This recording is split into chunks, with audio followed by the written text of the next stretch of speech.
What's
up, FTK fam? Bam. What's up? It's Faith the Corn. It is. And we're back with another episode of FTK, where we talk all things faith, love, kingdom growth, and having those tough conversations. Yeah. Now, today we got a hot topic. Hot take. Emphasis on hot topic for y'all today. Yeah. Oh, we're talking about anger. Yeah, crash out, Chris. Somewhere better than others. Yeah. Because there is a misconception that when you come to Christ that you don't get mad anymore, you don't get angry, you don't get irritable, nothing ticks you off, nothing grinds your gears. And that's just not the case. That's not, honey. However, God, He wants us to manage our anger in a healthy way. This is true. And that is challenging. And we're going to talk about that. There are some healthy ways. And we also going to talk about the unhealthy. Because that might outweigh the healthy. But so, personally, what's been your experience with anger, or how you manage it? What ticks you off? Well, I feel like I've handled anger well. I want to say that. But I think, like, being irritable is one of my biggest things. So, I don't know if anger would be the exact word, but I definitely have gotten irritable at things. One being, like, I think I've shared this with y'all. That, like, when I don't agree with somebody and we don't see eye to eye, I'm just like, stop talking to me. The irritability, that's one of the things. But I don't think I've been like an angry person because I'm such like I don't like conflict. So I feel like, well, I'll say this is a better way to say it. I have experienced anger. I may not always show it, but the anger's still there. So I would say just like pet peeves, like small things get me a little angry. Like what? Liars. Yeah. That's one of the things that really gets me going. People smacking. That's something that irritates me. So you're not ASMR? I am though, but see, I unwarranted. Like, I'm not looking for it. Smacking, that gets it. But when I want to listen to it, it's fine. Another pet peeve. You talking about food smacking? Yes. Like smack. gum. Now that's another story, cause turn the other cheek, right? That's what the Bible's saying. I can't argue with Bible, but I'm saying if somebody sit up there and slap you, you supposed to smile and just be like, thanks. That's one of the other things. Do you have anything like pet peeves that you just getting cut off in traffic, as I mentioned a lot. I'll ditto that. And it's not even that you pulled out in front of me and traffic's behind me. If you pull out and I was the only car, you had time to think. I agree with that. I can see that. Being cut off when I'm talking. I don't want to talk no more. You got it. You got it, twin. You got it. Yeah. That's a few. With myself. Yes. With myself, I realized that most of my anger or irritability is the consequences of my own actions. That's very real. Like, if I'm sleep deprived, the attitude is gnarly. I don't want to be around. Yeah. Like, if I'm sleep deprived, or like, I realize that I need a slow and quiet morning. Like, if I'm rushed, it's like I'm anxious, and then that turns into irritation. Like, don't ask me no questions because I'm rushing like I'm doing. But you snooze 3 alarms. Yeah. I used to hate being corrected, for real. What was the reason behind that? Was it just you want to be right, or like? I think it was embarrassment.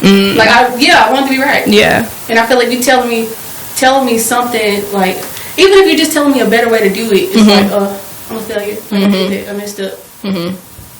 I think though what you said is important though, like being self-aware of why you get angry or what is there, because we always talk about it's always a root to something, y'all. It's always a reason why you get angry. So for you, that's good though, for you to recognize this is why I'm upset.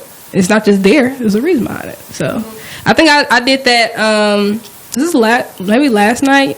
I was tired, knew I needed to go to sleep. I'm scrolling on TikTok. So yeah, in the morning you're gonna be tired and you're not gonna want to do things because you made that choice to do that. So now you're irritable. Shout out to Dad. Shout out to Mom, because they be holding it down. Yeah. All right. So how have you navigated anger when it comes to relationships? I feel like we've talked about this a little bit, y'all. When it comes to, well, this can be romantic. We're talking about romantic and platonic, but with romantic relationships, I feel like I may be a little bit less angry. I have more tolerance. Maybe it's the better way. So I feel like I'm still learning how to navigate anger in that. I've never really experienced like strong anger in a romantic sense. So like, praise be to God. 'Cause yeah. I mean, maybe hurt. I think it's important to know what you're feeling. So it may not always be anger. You could be disappointed. You could just be irritable. Like, it might not be necessarily anger. So I think I've felt disappointment in relationships and stuff like that. But I have too, and it turned into anger. Do tell. Do you want to elaborate on that? It's not even the fact that you did what you did. The guy, you wasted my time. Like you I can see that. I can see that. I was minding my business. You approached me. You asked for you shot your shot. You could have left me alone. And I think that's what makes me mad the most. I can see it. But, and again, with relationships, I mean, nobody is going to be cheated on and say, right, and be, exactly. or that's true. Friend and be like, yeah, good. Yeah. But God doesn't justify you repeating that behavior, which sadly, I mean, I'm going to follow you on that with the relationship part. Like, there have been things that maybe I never think of myself as being angry at somebody in a relationship, but when you say it like that, when you point out like certain things, I definitely have been upset about certain things. I've never been like cheated on or anything. So my feelings hurt. Yeah, that's what I'm saying. So like when I think of anger, maybe that's a good point though. Like when I think of anger, I don't think of disappointment or like things just didn't go my way or I didn't like the fact it went on. I think I'm actually angry and upset. Like I'm holding something against them. You get what I'm saying? So I think it's important to process your emotions. Like, yeah, okay, for sure. Hurt. Yeah, for sure. This ticked me off. Yeah, exactly. I agree. Because whenever that would happen in a romantic relationship, quote unquote, I would have like a I don't care mentality. Like his loss or her loss, she lost a good man. And be down bad, dude. He lost a good girl. I've had worse happen. And be down bad, but dude. you really sliding down the wall crying. Yeah. And I was. You know what though? I feel like I've been more heartbroken in that sense, or experienced more anger in friendships though. Like, cause you supposed to be like my dog. Like you supposed to be even before a man, or if you're a guy, even before a woman. Like you supposed to be my homeboy or my homegirl. So it's like for us to build a trust in a type of relationship, and then it not go that way. I'm upset. I'm angry about it. Somebody say it's not even what you did; it's the fact that you thought that was okay. You get what I'm saying? It's the principle behind stuff, y'all. It really be the principle with stuff. The principle like, yeah. So, have you ever had like a anger in friendship? Of course. I mean, I don't know many have. Yeah. Well, to the point where like, was it the simple fact y'all were still friends and it ended, or this happened after the friendship? You were angry that y'all just weren't friends anymore. Because I think every relationship, I mean, yeah, there's bumps in the road. Yeah. With any relationship, so I would say during. But see, I wasn't fighting and keying cars and slashing tires, but I was. Yeah, I don't think I was cussing about them. I didn't cuss them out. That's real. But I'm going off in that group chat, setting the blaze. Set it off. You know what, y'all? This is something I was telling Faith. Like, I'm actively working through anger right now, and actually like just I think naming the emotion and then how to like fully process it. So I think this episode is also for me, y'all, because each one has been for me. Well, each one has been, but like I think this is a very prominent for me. So I'm excited to learn things from you that can help me right now, because I don't know everything. Yes. Is it possible to be ye angry but sin not? Yes. Yes. You always have a choice. I mean, that's what he said. Be ye angry and sin not. If somebody trying to rob me, I'm not gonna be the happiest person. I got a little have a little vengeance. Well, vengeance is the Lord. But you're right. You're gonna have a little bit more. No, like seriously, if somebody trying to rob you on the street, right? You got a little something in your trunk.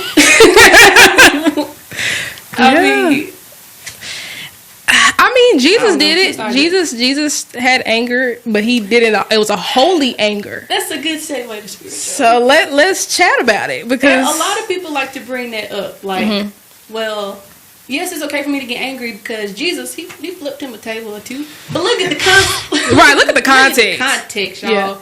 He was in the synagogue, or what we call church today, and he saw people selling sheep and gold and all that, and gambling, whatever they was doing. And he was so mad, he had a whip, and he was kicking folks out the temple and flipping tables. Okay, that's just like you go to the church and they selling fish plates and Roku TVs. I mean, he wasn't like, y'all making it a marketplace. Yeah, that's what he said. Yeah, you're making this a marketplace. This house a marketplace was supposed to be a house of prayer. So he was so angry at sin that he, I don't want to say crashed out, but. He did a holy crash out. Exactly. Yeah. I think some things permit that. I think you can't say everything like with a smile on your face. Some things have to do with urgency. Some things gotta be said. He was just bold. Yeah. So, have you experienced? He called out sin. Yeah. The Pharisees and all that. Like, he was just walking in boldness, courage. So maybe we should rename that. A wimp. No. Can't be a pushover, honey. We're called to be Christ-like, not doormat.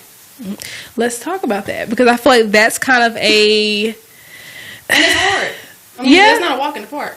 Yeah. Somebody cut you off on the highway, trip you up when you walk in.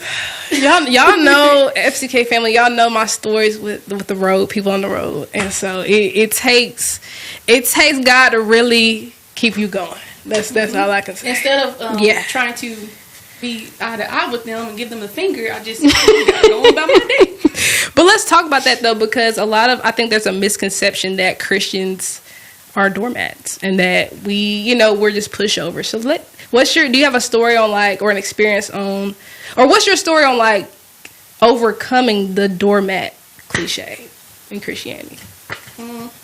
Or do you have one? I think you have to realize you're still human. Like we talked about the last episode, we talked about sexual urges. You're still human. You're still going to get things are still going to, I'm trying not to say the P word, tick you off. Things are still going to tick you off. No matter what place you are in your Christian journey. I agree. And it's just like there's a better way to handle it, to manage it. That's the thing. Like, I'm angry. Like Brother I just said, be angry and do not sin. I think it's in James. God's not saying you can never be angry. Right. He's saying don't sin in your anger. I think that's the one thing, like the misconception is that Christians won't get angry at all. Like that's supposed to be, that emotion just not supposed to exist because you're a Christian and you love the Lord. And what would Jesus do? Jesus, he was 100% God and 100% human. Therefore, he felt the anger, but like you said, he had a different way of going about it and showing it. So I think, anger. It's not uncommon, y'all, to be angry. And to even admit, okay, no, I'm angry right now. Like, this is a real problem. But I think after that, with your relationship with God and building that, you're able to better navigate anger. Like, I prayerfully wouldn't go slash no tires because I'm handling a different way. So it's things like that. I think some people think like you're weak if you do turn the other cheek. Like you kind of got a little fear, and that's what makes you. That's what grinds your gear. Yeah. But it's like, I don't fear you. I fear God. Right. The healthy fear. Right? I'm not trying to please you. I'm not trying to prove my point, prove my case. I don't got nothing to prove to you. Because at the end of the day, what's going to happen is you're going to do that and you gonna prove yourself, and you gotta go home and deal with the consequences. Now I love dealing with shame. Yeah, the other people ain't gonna deal with how God gonna deal with you. So that's another thing. They ticked you off, and then they going on about their day. You still mad? I hate that. In the shower, we talked about that. In the shower, think about comebacks. Jesus. So is anger a bad thing? No. Bottling it up is What can anger be symbolic of?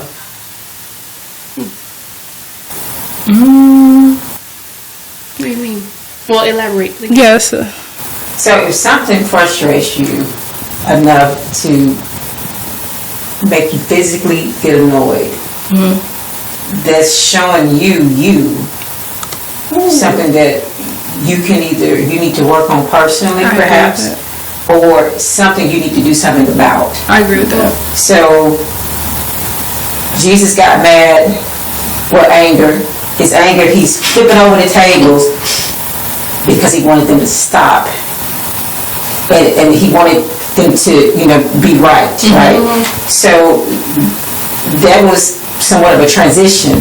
Like, I need you to feel this so that you'll stop. Then it was over. He didn't swim in it. It was, okay, this is a moment. Just like being happy is a moment. Being happy too long, and, that could, so that could be considered a pivot. Like, you can choose to take that feeling, okay, what am I supposed to see? Why am I getting that because somebody's pulling out? You're right. You can just say, God, maybe he's slowing me down. Thank you. Somebody said Perspective God change. protected me from something I can't even see. So Yeah. Perspective change for sure. I need that to be my first thought, not third. Yeah. So that's what it be. It be there. It's on the list of thoughts, but it be maybe third. 3-word sentences first. yeah. So just to say, anytime there is a strong feeling on one side or the other, is symbolic of, wait, what am I supposed to see? Because it's extreme. I really thought about that, and that's convicted me because, I said I like a slow, quiet morning. Well, my mama, she likes to run the vacuum at 5 a.m. And I'm just waking up. I'm trying to pray. I'm trying to just process it. It's a new day. Let me get up, get my. I hear that vacuum running, and I'm ticked off, and I'm not ticked off at her because your parents always ain't too much you can say. But I even talked to her in a calm tone, and I'm like, Mama, what about like 8 o'clock, 9 o'clock, everybody up? No, 5:30, 5:50. What if you vacuumed 5 o'clock p.m. and then she would have to vacuum in the morning? You got me there. See, because I was going to say, showing you like you're irritated. She wants it vacuumed. So order. There's you can resolve that. Like I don't want to get awakened by the vacuum, so I need to go move out, or I'm gonna vacuum at night, so that she doesn't have to do it in the morning. That's true.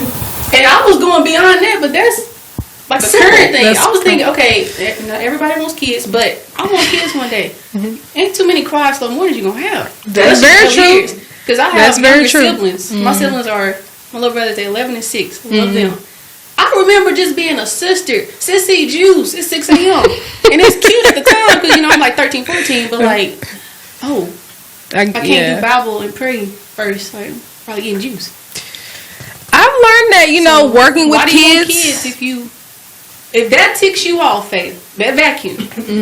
When that little 2-year-old with boogers and snot smelling like cereal, you're waking up to that in the morning, hold off on the kids right now. Yeah, I think, I prayed for, we talked about this one time, be careful what you pray about. Pray to God for patience.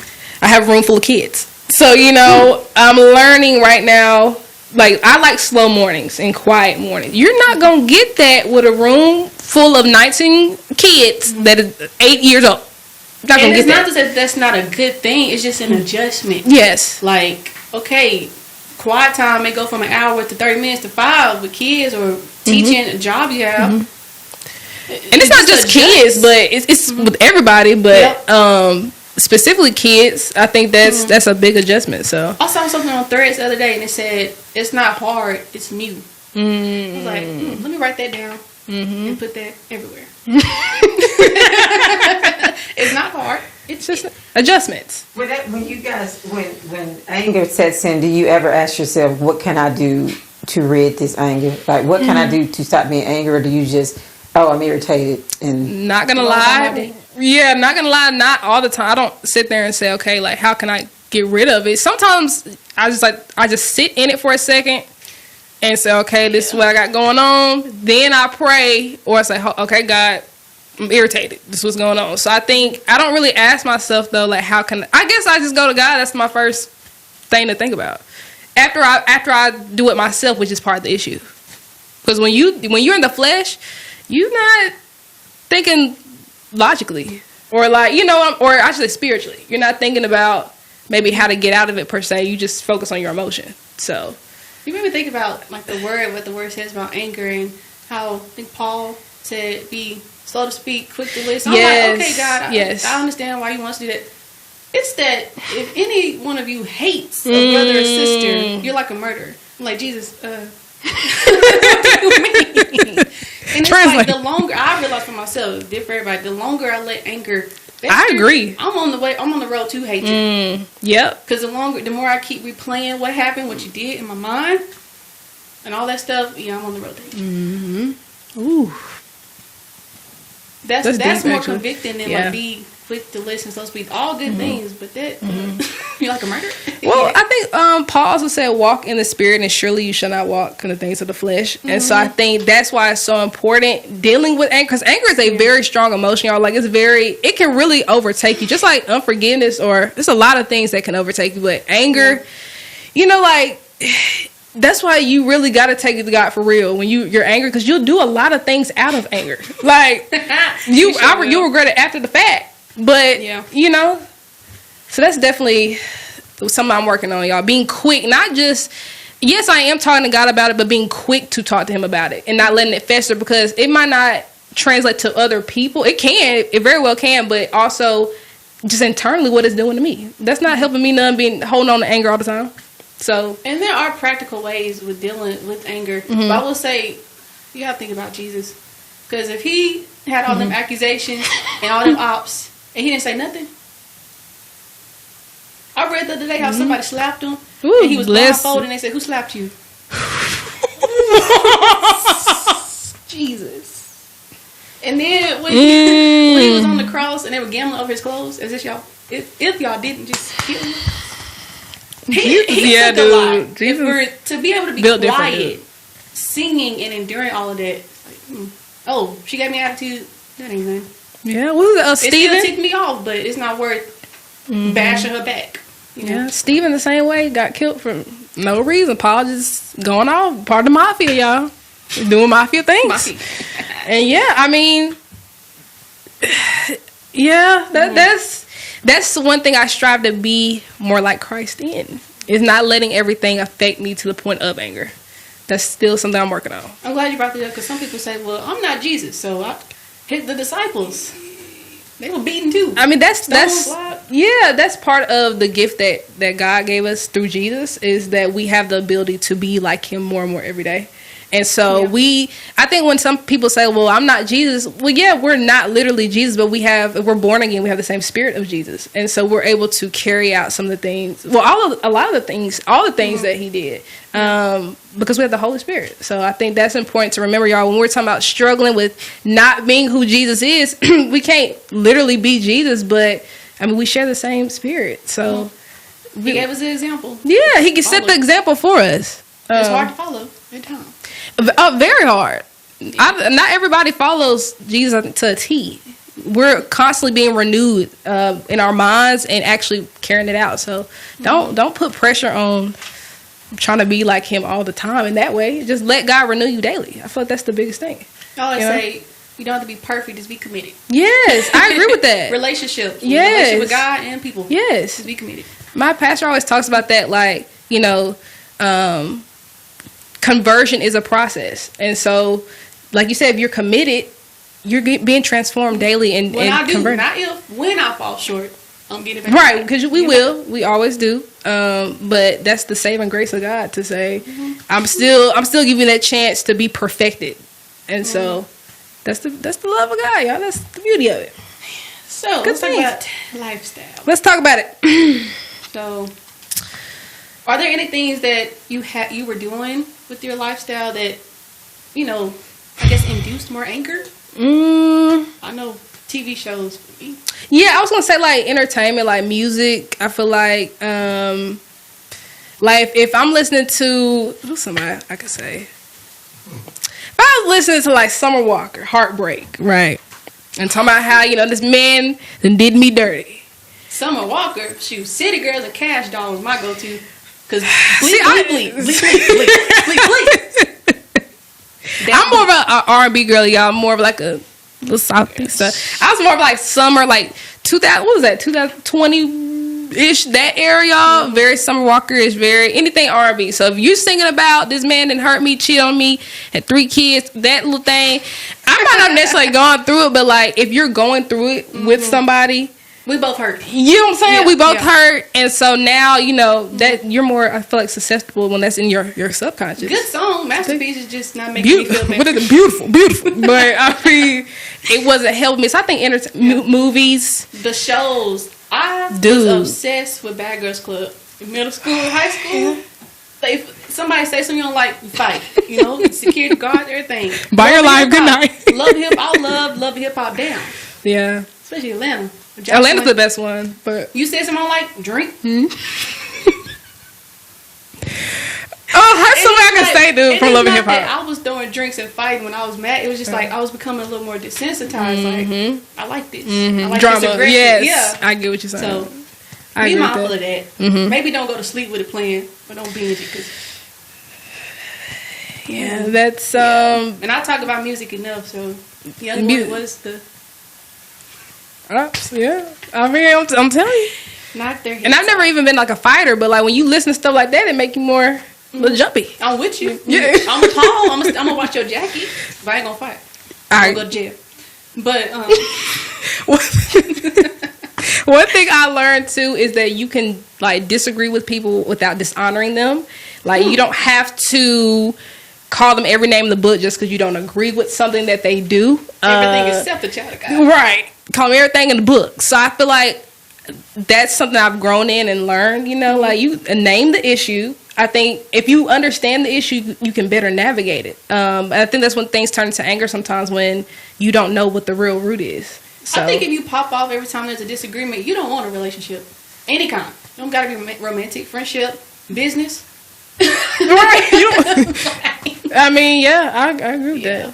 Mm-hmm. Have you learned anything? Like, what's some things that you have carried with dealing with anger?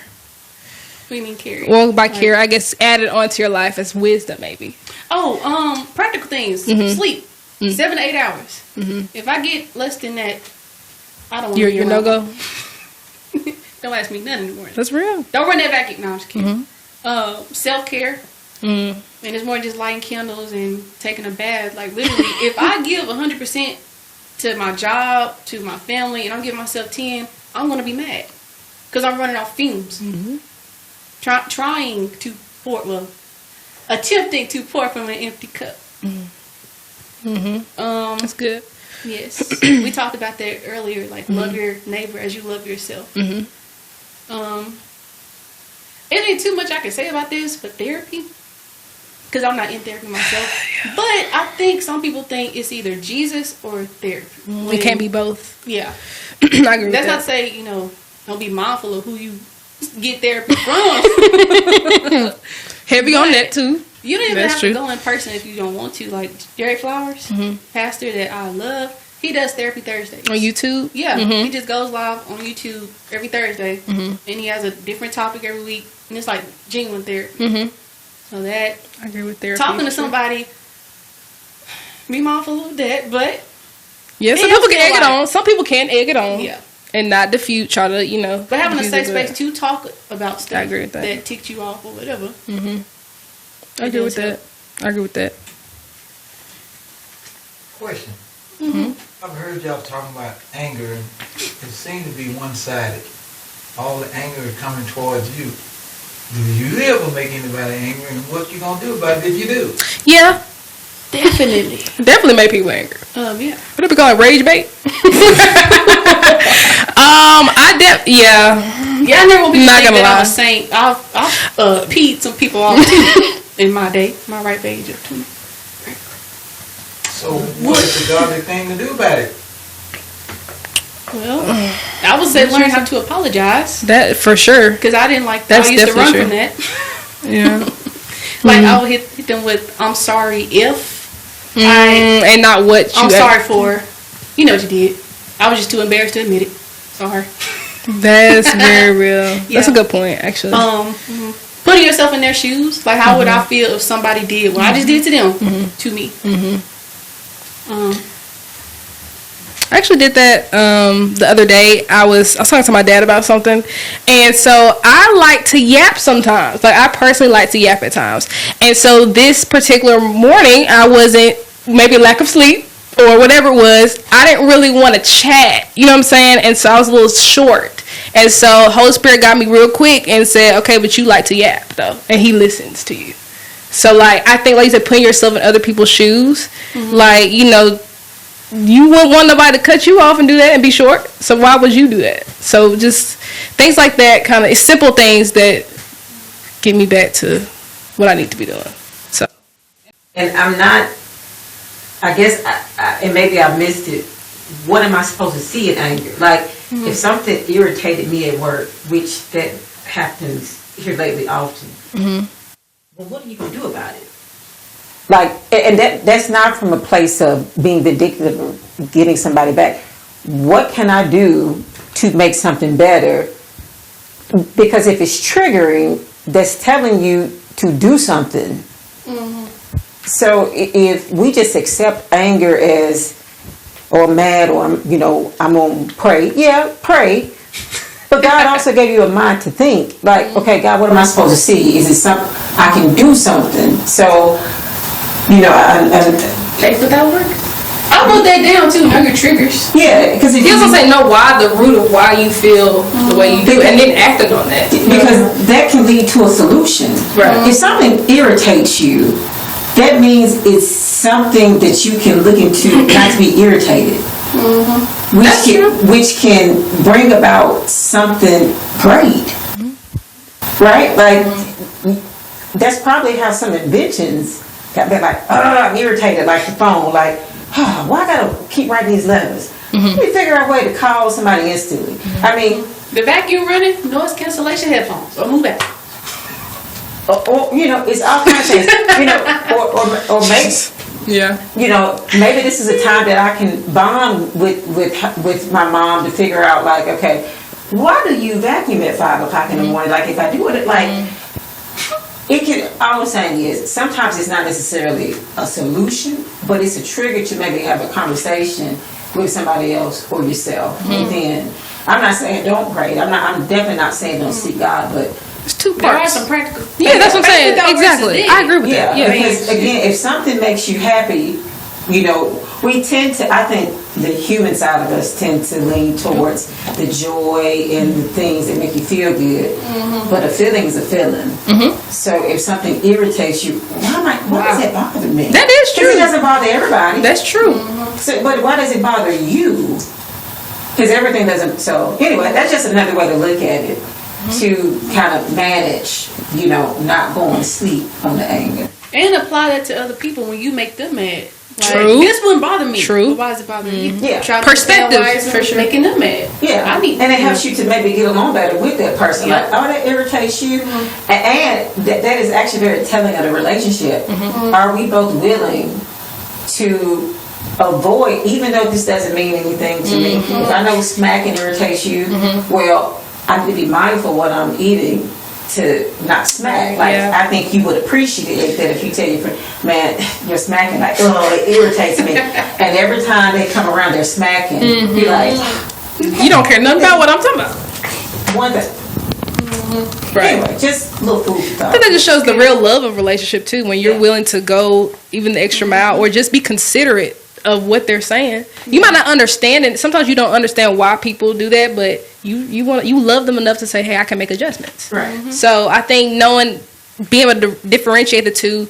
Okay, yes, this irritated me, but if I choose to look at your perspective differently or look at it in a different lens, I don't have to be angry about it. It's just an adjustment. You know what I'm saying? And even if I look at it, I might still not agree. Right, that's what I'm saying. Yes. And honor your boundaries or your... We make decisions every day and we don't want to necessarily do it. Nobody wants to get up for work. Like, nobody wants to do that. But we know that we need to do that and we need money. So I'm saying we have to sometimes make adjustments that we don't want to make. Well, you know you're going to get paid at work. But if you know that respecting somebody's boundaries... Well, that's true. That's true. You'll be more willing to respect their boundaries. Yeah. Oh, we're going to come out stronger if I make some adjustments of what I'm doing? Okay. And it should work hand in hand. I'm not saying it should be one-sided. Oh, yeah, you know what I'm saying? It definitely should be hand in hand. Yeah. So...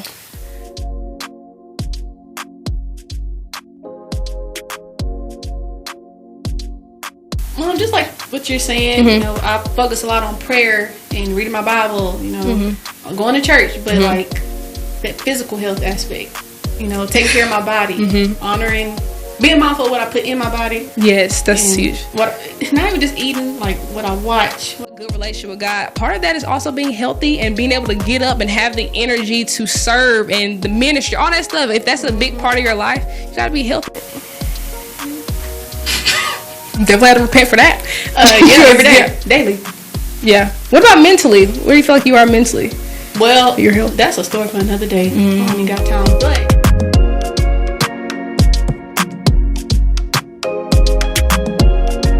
good relationship with God. Part of that is also being healthy and being able to get up and have the energy to serve. I mean, now that Christ, I have a relationship, it's definitely. You know, honor your body as a temple of the Holy Spirit. But also, you got to get tired of your own crap. Like, I'm tired.